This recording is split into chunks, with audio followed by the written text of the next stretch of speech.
Titre restaurant, RSA, passoire thermique. Tout ce qui change au 1er janvier.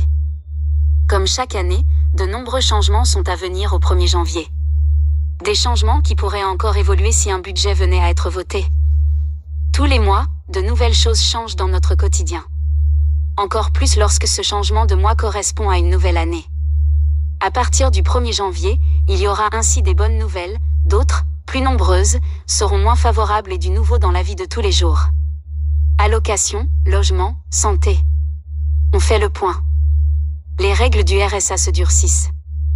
À partir du 1er janvier, les bénéficiaires du RSA, Revenu de Solidarité Active, seront automatiquement inscrits à France Travail. Ainsi, les nouveaux allocataires devront informer l'agence de leur situation via un questionnaire en ligne pour être orientés vers leur organisme référent. Ils pourraient être amenés à passer un entretien et à signer un contrat d'engagement qui les pourrait contraindre à effectuer entre 15 et 20 heures d'activités hebdomadaires, au travers de formations, de stages ou d'immersions en entreprise. De nouvelles règles de l'assurance chômage entrent en vigueur. Elles ont été fortement décriées, mais seront tout de même appliquées en partie au 1er janvier.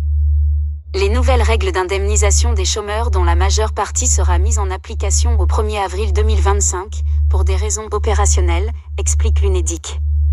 On parle ici notamment du relèvement de 2 ans des bornes d'âge à partir desquelles les chômeurs seniors bénéficient d'une durée d'indemnisation plus longue, 22,5 mois passent de 53 à 55 ans, et 27 mois de 55 à 57 ans. Pour les autres demandeurs d'emploi, la durée d'indemnisation maximum est de 18 mois. En sus, la dégressivité de l'allocation chômage, qui concerne les hauts revenus, ne sera plus appliquée à partir de 55 ans, contre 57 ans jusqu'à maintenant. Hausse du plafond de la sécurité sociale. Le plafond de la Sécu, utilisé pour calculer le montant maximal de certaines prestations sociales, indemnités journalières pour maladie, accident du travail, maternité, invalidité, etc., va augmenter de 1,6% en 2025. Revalorisation des pensions de retraite et de l'allocation de solidarité aux personnes âgées.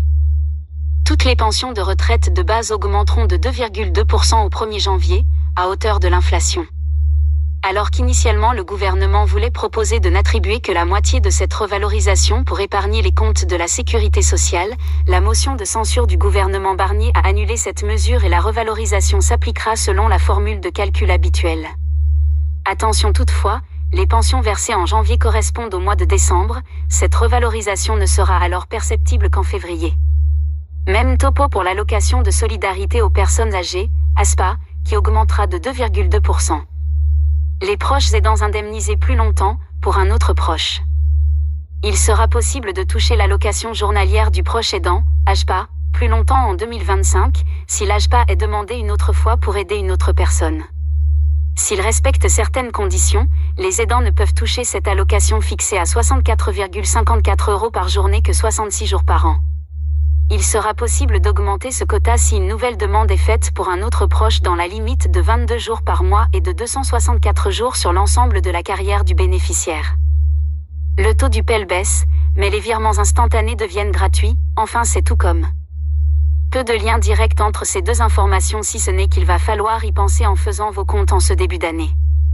Alors qu'en 2024, l'ouverture d'un plan épargne-logement vous assurait un taux de 2,25%, celui-ci chute en 2025. Ainsi taux brut des PEL ouverts après le 1er janvier sera de seulement 1,75%. Bonne nouvelle quand même, à partir du 9 janvier, les banques ne pourront plus facturer des frais supplémentaires pour les virements instantanés qui devront coûter le même prix qu'un virement normal. Soit un coût nul s'ils sont effectués via Internet ou via leur application mobile de votre banque. Limitation des titres et tickets restaurants au supermarché. Coup dur pour le portefeuille. La censure du gouvernement de Michel Barnier a eu raison des règles sur les tickets restaurants. Faute d'avoir pu faire voter son texte, la dérogation accordée à l'utilisation des titres restaurants périme au 31 décembre. Ainsi leur utilisation sera de nouveau limitée aux produits directement consommables. Fini de faire ses courses, pâtes, riz, farine, lait, etc., avec sa carte ticket restaurant, place uniquement aux sandwichs et autres plats préparés. Nouveau carnet de santé pour les enfants. À partir du 1er janvier, les parents recevront une nouvelle version du carnet de santé à la naissance de leur enfant.